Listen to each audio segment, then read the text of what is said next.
tangled up in these wires. Hold on. There we go. Okay, so welcome everyone, and first of all, kudos to everyone for coming out. This is a great turnout, and I'm really impressed with your community for turning out like this. So everybody give yourself a round of applause right now. Good job.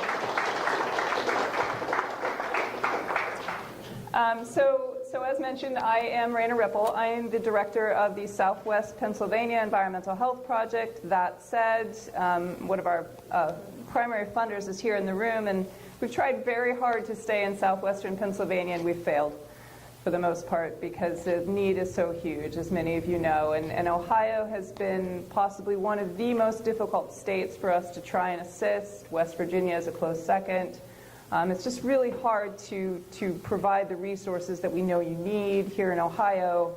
However, what I do have to offer today and tonight is really everything that we've learned over the past essentially 6 or 7 years working on this issue. This includes information that we've learned out of New York State, where we were able to look at compressor stations in isolation because, as you know, they have a moratorium on the actual fracking process.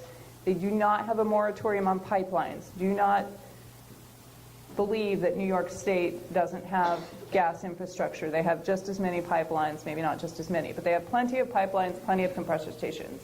So a lot of the data that I'm going to show you tonight is actually taken from the work we've done in New York State, where we were able to look at the compressor station emissions in isolation, which gives us a better picture of what people are actually being exposed to. So this is just our team, missing one person who unfortunately left us to move back to Erie, because that's where he grew up. But for the most part, other than a few interns who've also left, this is us. And we have been blessed with an opportunity to bring some really significant scientific resources to this.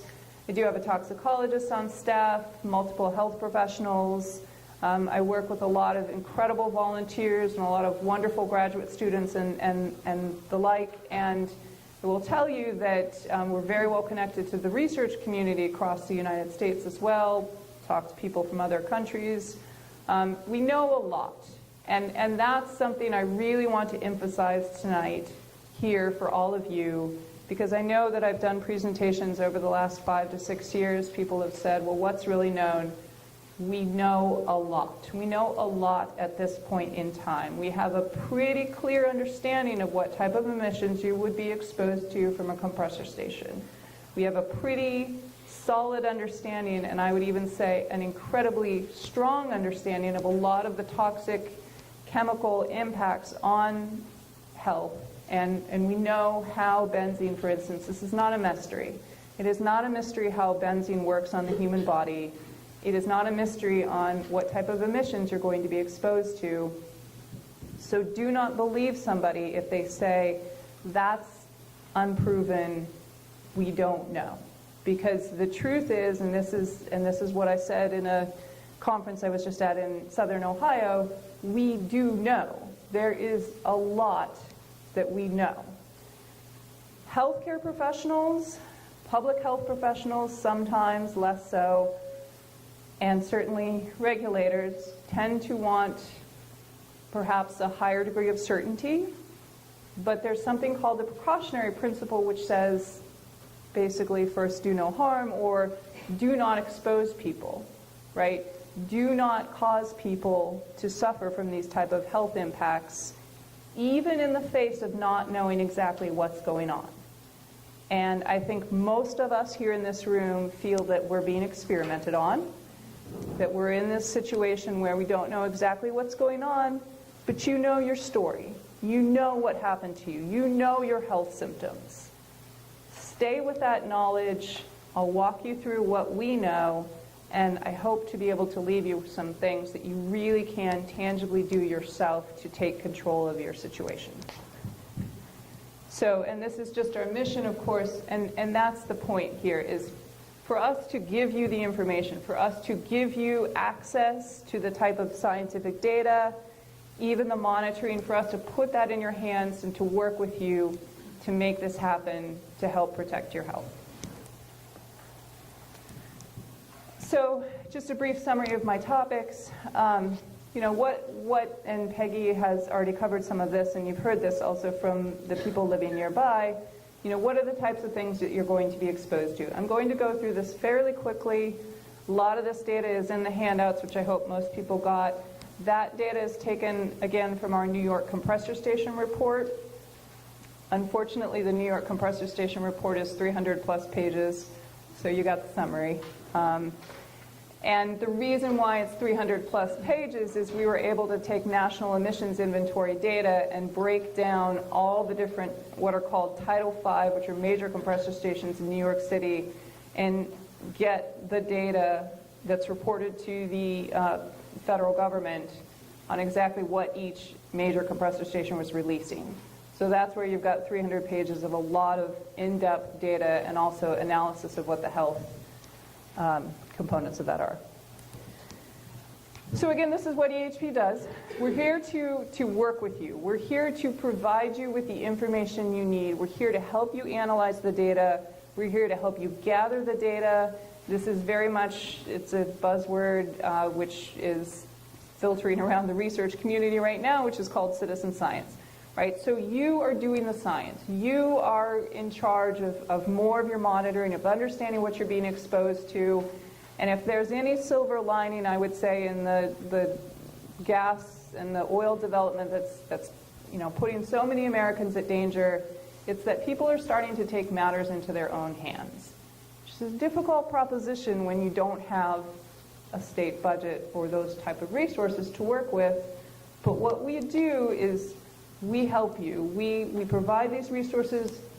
Everything that we do, and unfortunately this is a little more limited to Pennsylvania, but we provide this for free. We provide air monitors for free, and I'm going to walk you through exactly what we're going to provide to Medina County in terms of this, as low of a cost as we can make it, the data analysis and the health assessments we're going to do for you.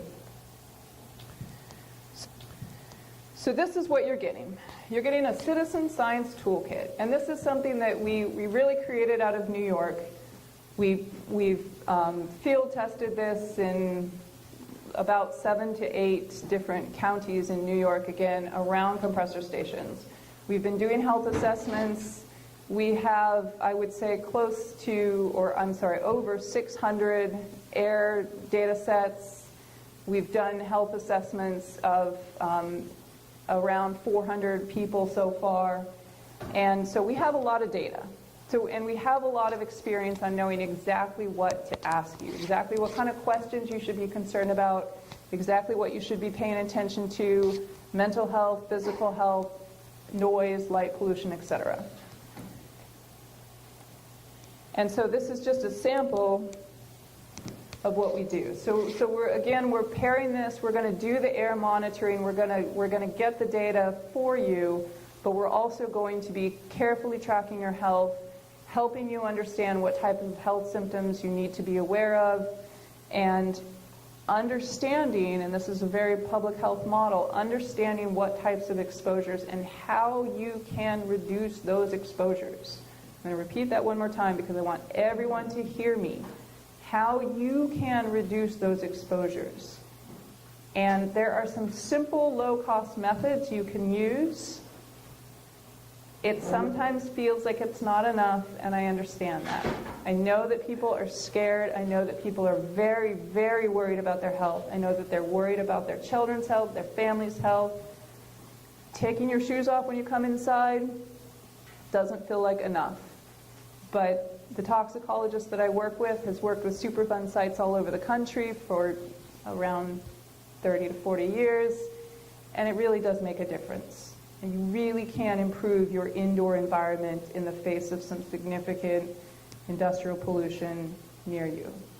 So I please beg you to consider, take action, do what you can, try to keep your home environment as clean as you possibly can. It will make a difference in your health. This is a sample of what we use. We are extremely lucky to be working with Carnegie Mellon University in Pittsburgh. They have provided us a lot of these low-cost air monitors. The spec monitor, I just want to point out, that is not going to monitor the chemicals. The spec monitor is going to give you a baseline 24/7 reading of what's called particle matter or particulate matter. So that's going to tell you what types of, or like the level of your exposures without defining necessarily the chemicals that you're being exposed to. To do the chemicals, we add in something called a summa canister, which is a grab sample. What we want to do is we want to, as Peggy noted, we pay attention to the weather conditions, we pay attention to what kind of releases are happening, and we do these summa canisters to get a grab sample so we have a sense of what kind of chemicals there are in the area. 24/7 chemical monitoring is pretty expensive. So that's something that we don't yet have low-cost access to. And so we found that we get some pretty great results with this baseline air quality with the spec. Catfish is a similar device also provided for us by CMU, and that is going to give you a basic sense of what your water quality is.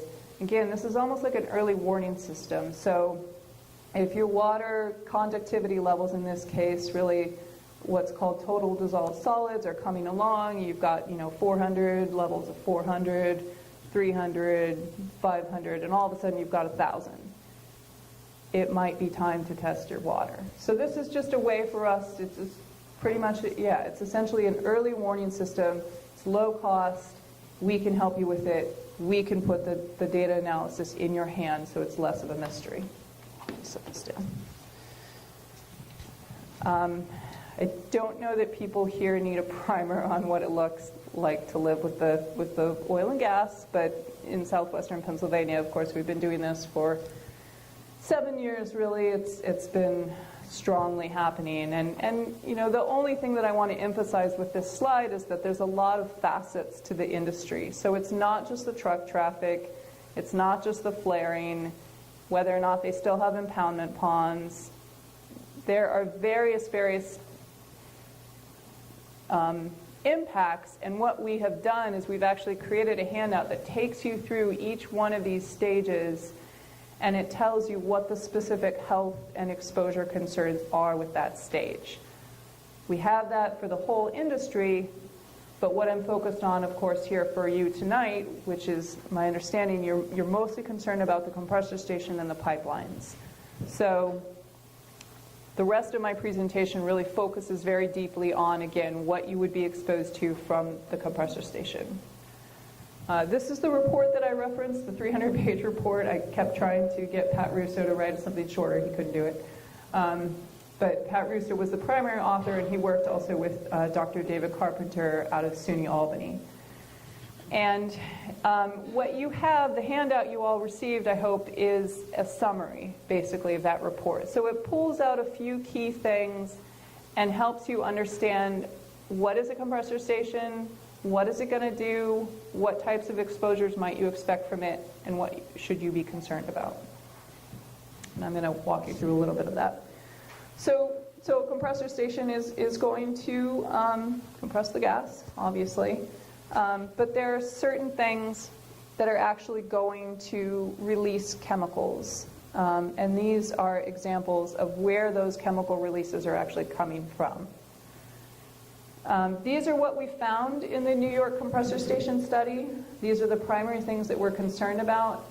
Keep this in mind when you see one of the later slides, because what we did was we started to break down and say, what are the health concerns that are associated with these different things? Nitrogen oxides, that is something that definitely needs some attention. My toxicologist is fond of saying the industry has to get these emissions under control. And the bad news is they're not. There's some better actors, there's some worse actors, there's some really bad actors. But in general, across the board, we've got some problems with emissions. So this is where you start to get into what is called often BTEX, benzene, ethylbenzene, toluene, and xylenes. Now this is not necessarily the compressor stations, this is also the well pads, but these are some of the things that you might be concerned about, and some of these symptoms are looking all too familiar to us. This slide actually is a little bit more focused on some of the things you might be seeing with the compressor station specifically. So you got to watch out for formaldehyde. You're definitely going to be seeing diesel exhaust at some level. Question is, what are the industry practices? What is the compressor station set up to do? There are some ways to maybe reduce the diesel exposures, but diesel is typically found. And we sincerely believe at the Environmental Health Project that particle or particulate matter, as we call it, is a concern. And I'll show you some slides, which is going to further explain why we're particularly concerned about particles, right? Particles. Who's worried about particles? It's just dust, right? If you're worried about particles, good.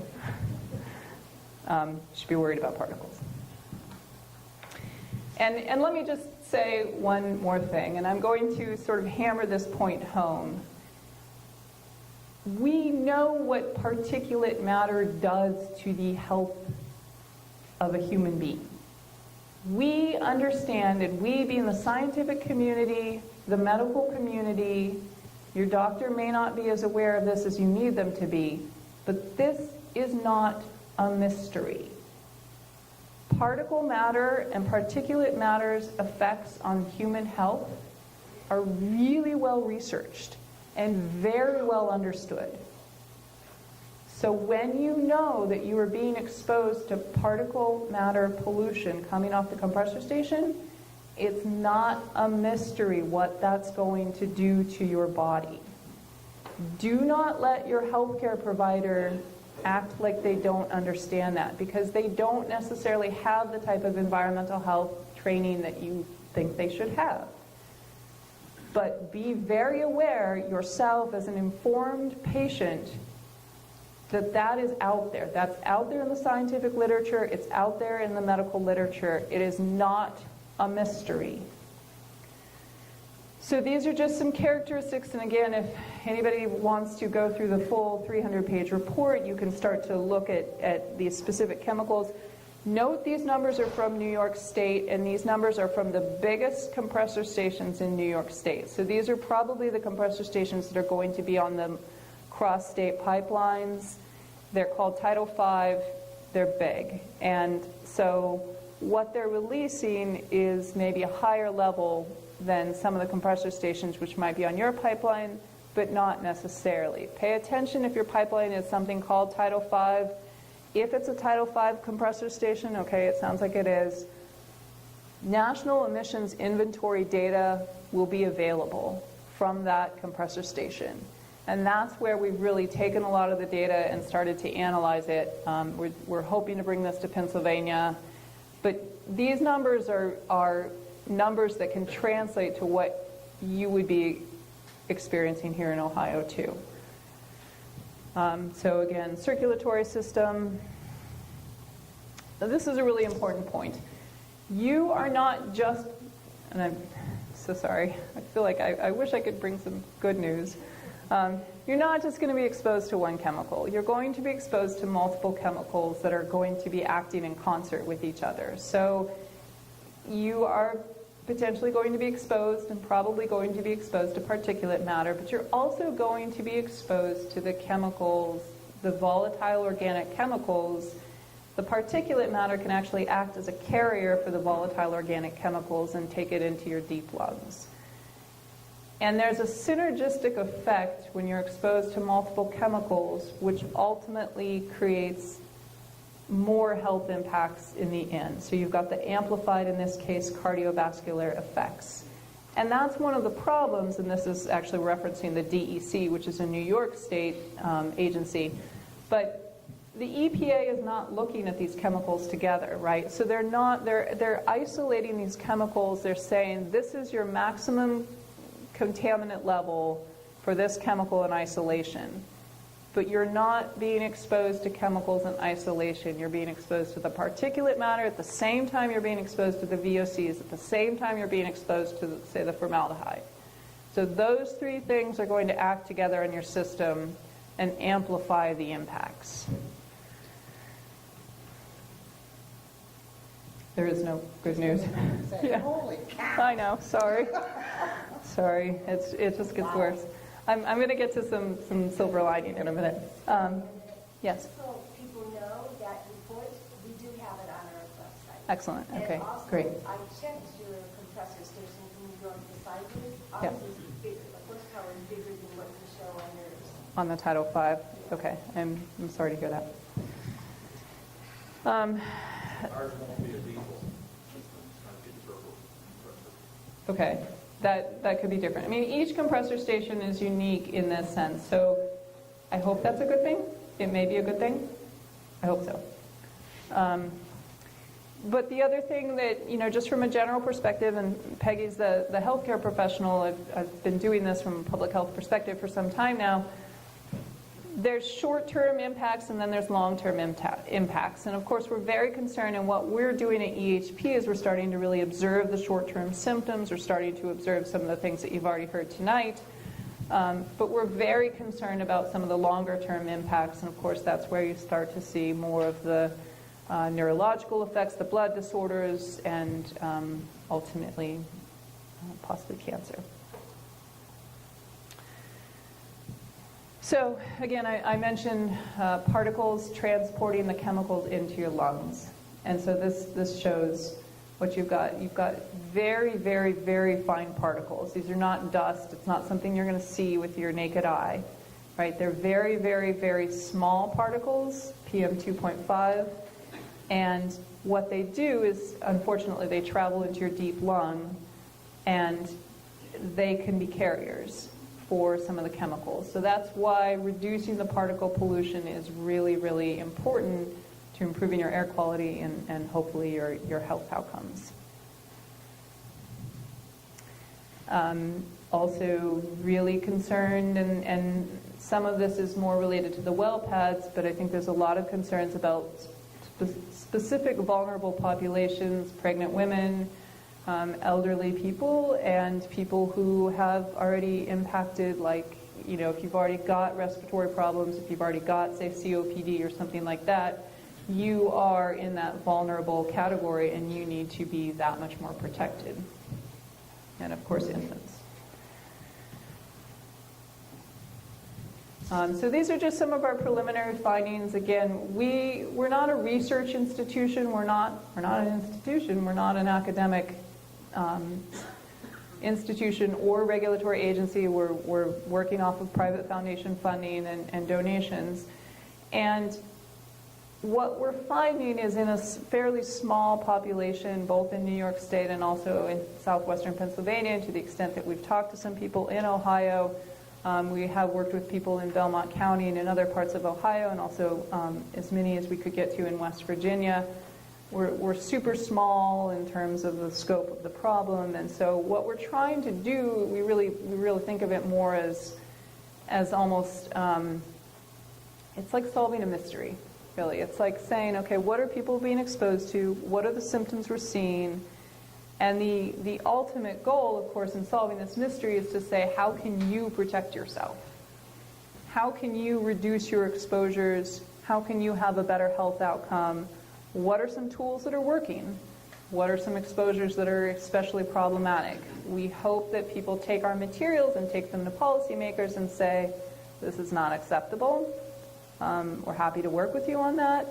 But our goal is to really, from a public health perspective, arm you with the tools you need to reduce your exposures and protect your health.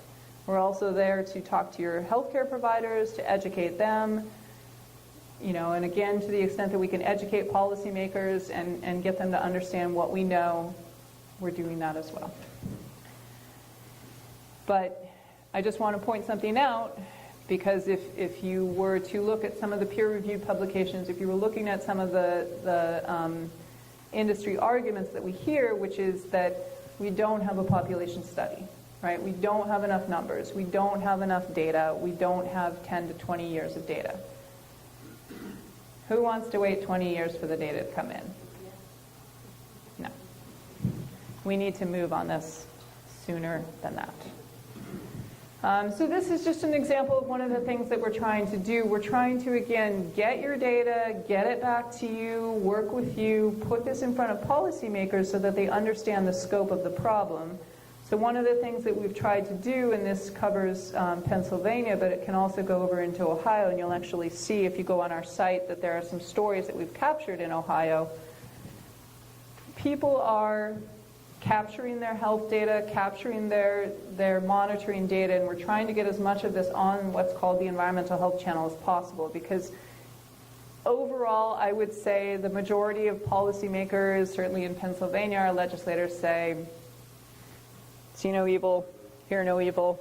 You know, they speak a lot of evil, but they don't see it or hear it. That's a problem, right? And across the nation, we've got over 17 million people exposed to this. Here in Ohio, you have some significant exposures. Policymakers are very willing to act like this problem is not the scope it is, or doesn't even exist at all. So the more we can start to accumulate the information, the more we can start to get the numbers in front of them, the more we can start to build power really at the grassroots and the community level, ideally, hopefully, the more they will be forced to listen to us. There's precedence for this. I think that many of us may feel like we're in a similar situation, and this is known that the industry has used a lot of the PR tactics of the anti-tobacco or the pro-tobacco lobbying efforts. So this is like a tobacco fight. This is akin to asbestos. It's similar to a lot of things, lead and gasoline, things like that. Lead might be one of the more appropriate examples. Who chooses to breathe the compressor station emissions? Because you're basically, I have this image in my mind of an army of children in Pittsburgh with cigarettes dangling out of their mouths. Those children are not choosing this. These are exposures that are being thrust upon you. And so the choice you have is to get away from them, to protect yourself as best you can, but this is not a personal choice. And I think sometimes I hear from the industry, well, you chose to live here, or you chose to lease, or you chose to do this, right? No. A compressor station sited in your backyard, it's not a choice any of us would choose to make. I do encourage people to do both environmental health channel if you're at all interested in that, if you want to share your monitoring data, and that's part of why we're trying to do these citizen science projects. But also there's two options for you. And in Ohio, you actually have your own homegrown Ohio registry, which Dr. Deb Cowden is working on with some other members in the Ohio community. So you can be counted. This is a very difficult thing sometimes to talk about, because I've talked to people in Western Pennsylvania, I've talked to people in impacted communities, and they've said, I don't want to be a lab rat. I don't want to be studied. I don't want to be a number. There are actually people who are now coming to us and saying, I know I'm going to be exposed, capture my story to offer to you.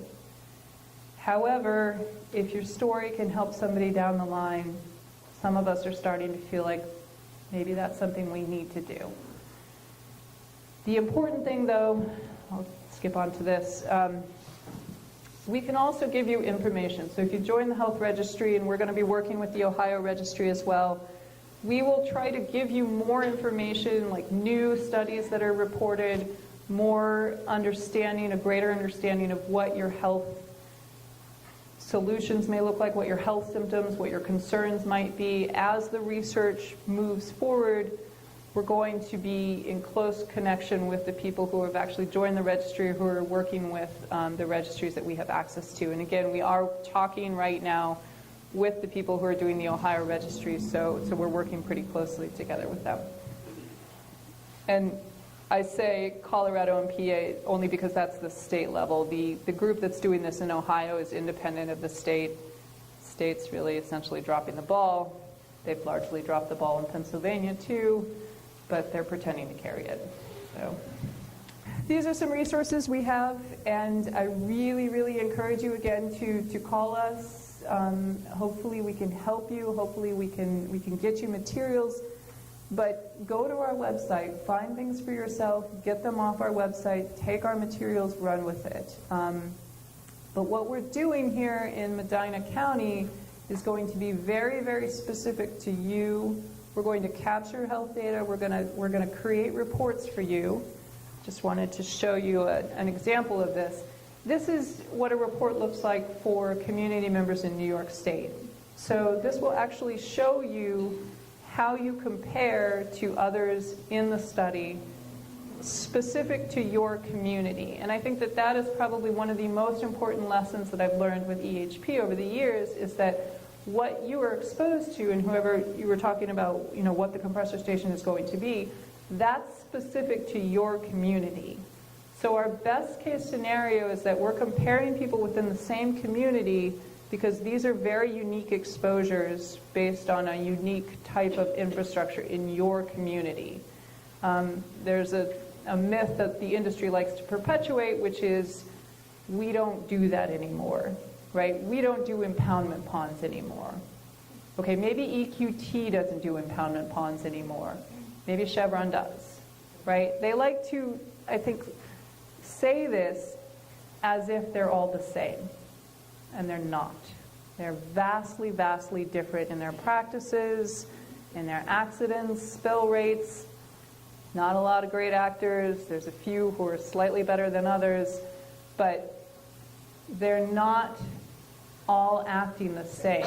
So that's why we're trying to be as specific as possible within communities, whether you're exposed to the oil, whether it's a compressor station. We want the data from your community, and we want you to compare yourself to others so that you're seeing what your own situation looks like. Very specific to you. That's what EHP is working on. So I kind of want to leave you with this. I might just leave this slide up here. And we're working in Pennsylvania as well as we'll be working with you in Ohio. And again, kudos to you in this community for really getting together, raising some funds, and taking control of the situation. But there are certain things you can do, and EHP can help you with those. We have a lot of information about weather conditions. We have a lot of information about when the exposures may be higher. We have a lot of information on exactly what you can do within your home to minimize those exposures. I know that I sort of pointed at you when you said you had a son-in-law who works at the compressor station. Knowing when the compressor station is actually going to blow down could really help improve or reduce your exposures, I should say. So if you actually knew when these type of releases were going to occur, you could take action. Unfortunately, in Pennsylvania, we found a lot of times they seem to happen in the middle of the night. So you may have to take protective action, and you may not have the situation where you actually have someone working there who can tell you, watch out, something's coming your way. But Peggy had mentioned, too, about the weather, and I want to just point out a couple things about weather. I know in Pennsylvania, and I think the same really holds true in Ohio, because I went to one of those Carroll County meetings early on with Aaron Haynes. We get a lot of air masses that really sit, and the closer you are to a compressor station, and if the emissions are happening and it's still and it's at night, that is almost essentially an inversion, which is keeping the air on your property. So your exposure is going to be higher under those weather conditions.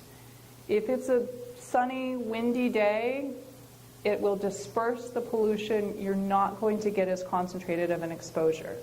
If the air is very, very still, and especially at night, or you say maybe you're seeing fog, if you're close enough to the compressor station, those emissions are just basically coming down on your house and staying there.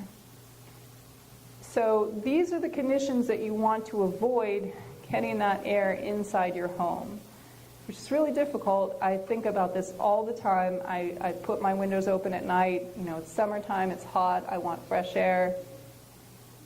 Not so fresh in this case. There are certain things you can do. There's actually a really inexpensive method you can do with a box fan in your window, and you can put some filters on it, and you can, for the cost of maybe, you know, the box fan and these pretty cheap filters, you can filter that air and really improve the quality of the air coming into your home. For anybody who's interested in that, I recommend world's longest acronym, Reducing Outdoor Contaminants in Indoor Spaces, ROCIS. ROCIS is a group in southwestern Pennsylvania. They call themselves Raucous. They are trying to figure out how you could improve your indoor air quality given the fact that your outdoor air quality may not be as good as you need it to be. So check out ROCIS. I'm happy to be here and to be working with you. It pains me to hear the stories and a heartfelt sympathy for these type of exposures. My in-laws live about 1,000 feet from a well pad. The transmission pipeline runs about 50 feet, maybe 100 feet from their home. Their basement has been flooded and their greenhouse business had to shut down. It's the second time they've actually been impacted by industrial activities on their property. So I live with this. I live with this in southwestern Pennsylvania. I see this every day. I see this every time I go to my in-laws' properties. I know what the well pads look like. I know what you're going to be experiencing. All of us on EHP's team, we understand. We're there for you. We hear you. We're not going to say you're crazy. We're not going to say you're making this up. We're going to listen to you, and we're going to help you. Thank God the elected said that.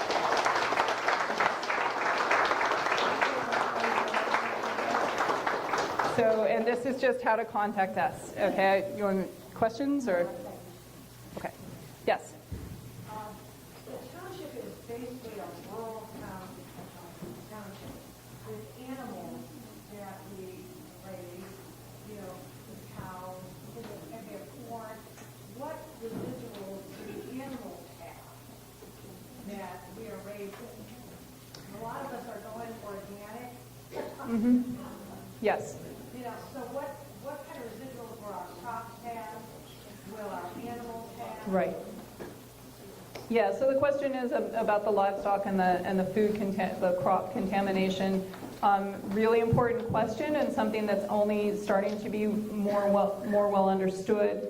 We've heard a lot of stories about vegetation and trees and things like that dying out around some of these industrial activities, and there's also been some early research. I'll point to Cornell. If you want to learn more about the early research that's coming out on animal health and on livestock, look up Michelle Bamberger, B-A-M, I think it's B-U-R-G-E-R, and Robert Oswald. If you go to Cornell University, you'll find information that they've done some studies. To the best of my knowledge, they're probably the ones who have gone the farthest along the animal health. We have not seen as much about the crop health. EHP actually did a study that was just a really, really small pilot study working with a researcher out of the University of New Mexico who had some experience on heavy metals contamination. And we did what we called the Garden Roots Project. If anybody wants to see what we found, we did some analysis. It was prohibitively expensive for us to do a big study, but we were able to get some garden crops and find some information on what kind of things appeared to be showing up in crops. And the good news was that, you know, for the most part, eating your produce hopefully is still going to be healthier for you than not eating produce. And we didn't find a lot, but this was only 10 households. We didn't have the money to really do a full-on study. And our elected officials, when we went to Ohio to testify about the brine that they wanted to put on the roads from these stations, they said that they can just regulate it. Well, you know what? It's for us to decide who regulates what. We don't need corporations regulating for us. Go ahead with question and answer now. And thank you so much. Oh, thank you. Thank you. I would like to ask about well water testing. Yes. And my husband and I would like to be proactive on this and do the testing. And we've been looking around at well water testing companies, but we really, he knows more than I do, but we're not finding that it's easy to find the right company. Do you have information on this, or how did we Right. find out what are we testing for? Where did we find this out? Okay, and I will point you to something on our website as a place to start. Okay. And I will make an apology right offhand because we have been lacking that type of understanding, but I'm really happy to say that on Monday we've got somebody starting who has worked with John Stoltz from Duquesne University, who's one of the experts on water and as it relates to both the fracking and injection wells and et cetera. So my hope is that what you find on our website under water, there's some really strong recommendations that we developed early on, but we're going to, I hope, improve those over the next couple months as we start to work with this new staff person who starts on Monday and who's going to be completely overwhelmed by our air monitoring project early on. So, yes. I would like to, for the fracking, where an injection well goes in a fracking well, Chesapeake, or any gas and oil, they'll put a 250-foot circle around the well. If your house or anything is inside that 250 foot, they will come and test your water. We actually had a company come into Carroll County, and we got it at a cheaper cost for the whole county, and they came in, and we actually had all the water tested for a baseline all over the whole county. So that way, so if you could find, I have some I paperwork. don't think we have fracking in this place. Well, no, but you may get an injection well, and an injection well is probably just worse than a fracking well. It's the chemicals and the different stuff that they shut down. I was actually at a meeting that Youngstown State, the professor came to the meeting, and on the such and such day at 2 o'clock, there will be an earthquake in Youngstown. And such date, there will be an earthquake in Youngstown. And such date, there will be an earthquake in Youngstown. Bingo, bingo, but he missed it by an hour. Like she says, everybody knows what's going on, but you can't get anybody to back you. There's not. The EPA, this letter I got right here, says that you have to tell the health department, and then if the health department warns it, they will contact the EPA. So you're beating yourself to death. Well, I have a recommendation to make, which I think is important in terms of the water testing. And I heard John Stoltz, who is the professor I just mentioned at Duquesne University, talk about this at a conference I was just at last Saturday in Southern Ohio, split samples.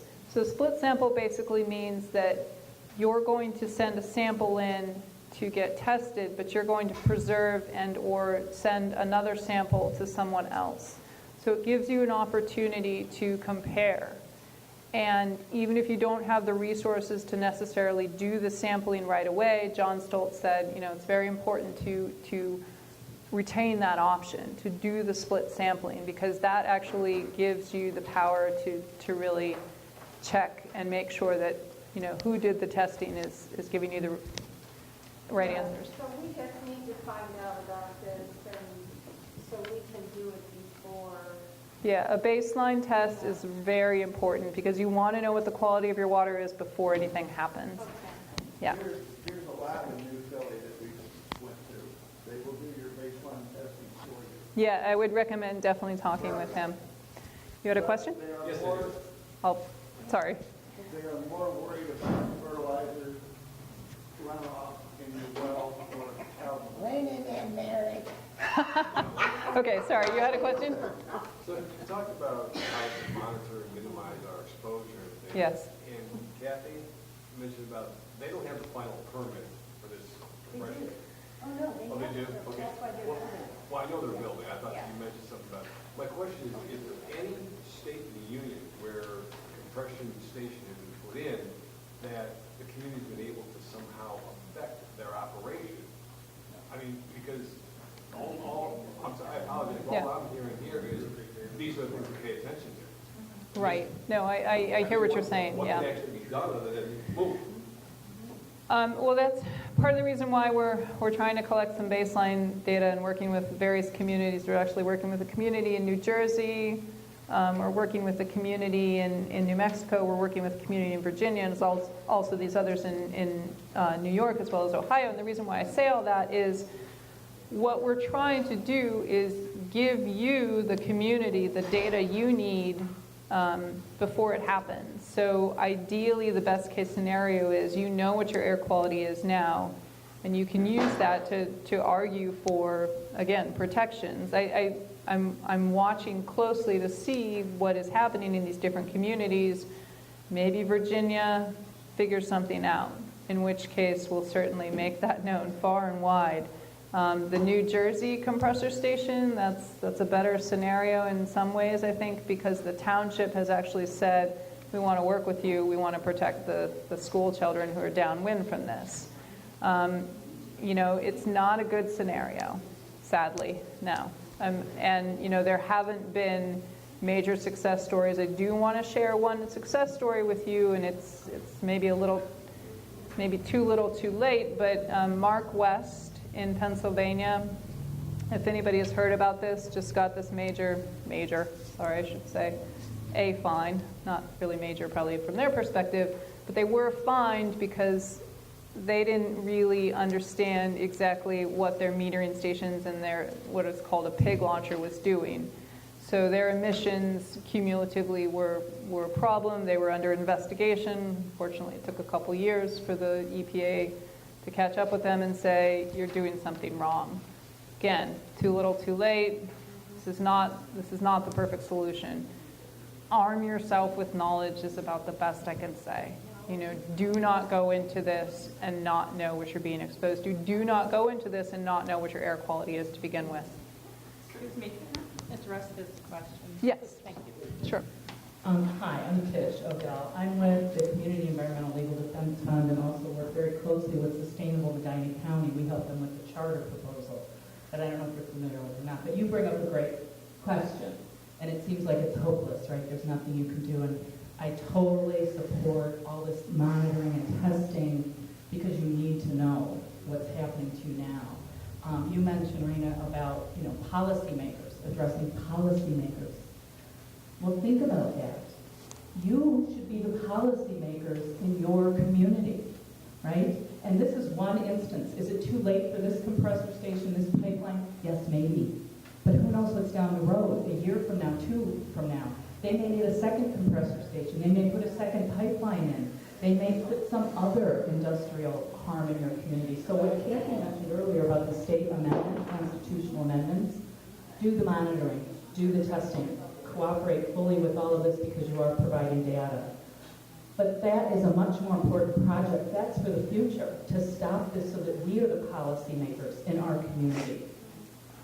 So I just want to I say will that. say with that, they are planning another Nexus pipeline, and with that, they will expand the compressor station. They told property owners when we were doing the charter that this is the first one.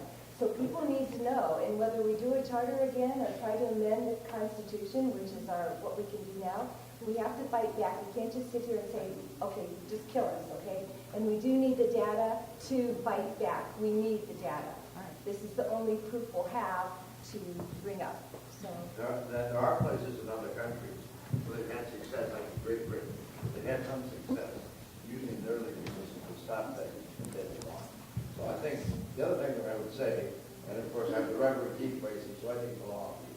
It's not just for us, our children, but our grandchildren, our grandchildren's grandchildren.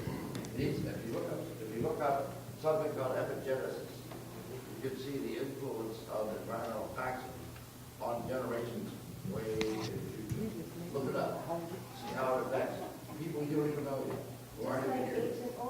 just like Agent Orange, grandchildren are being affected by it, even though the military that were there at the time maybe didn't get it. So. I just wanted to put this picture of my kids up, and I think this is a really funny picture because it was the skunk exhibit at Phipps, so they were all pretending like it smelled really bad. My youngest son is likely going to have asthma, and I know the air quality in Washington County is very bad. I know I'm putting him in harm's way. Breaks my heart to say that. but we do what we have to do sometimes. Yes. Nobody mentioned anything about radon, so you get tests for radon? Radon is a huge, huge, huge challenge and concern. So radon is something that I sincerely hope I have more resources to unpack that. It's going to be an incredible challenge. I talk to my toxicologist about that a lot. We're trying to figure out, some of the research that's out there on some of the end users. I think he has a fairly good understanding of the kind of radon and the radioactive decay that we're concerned with. But, it's a bit of a nightmare scenario in terms of a monitoring situation and actually, figuring out what kind of exposures. I'm very concerned about landfills. I'm concerned about, your injection wells. That was a big concern in this Ohio meeting I was just at last weekend on Saturday. So, I hope we can do more with that, and I'm trying to work on that and start to figure it out. We don't have as much information as I want. And you had a question. Yes, once we have the data, we have the baseline and during construction, and then once the station starts up, we have that information.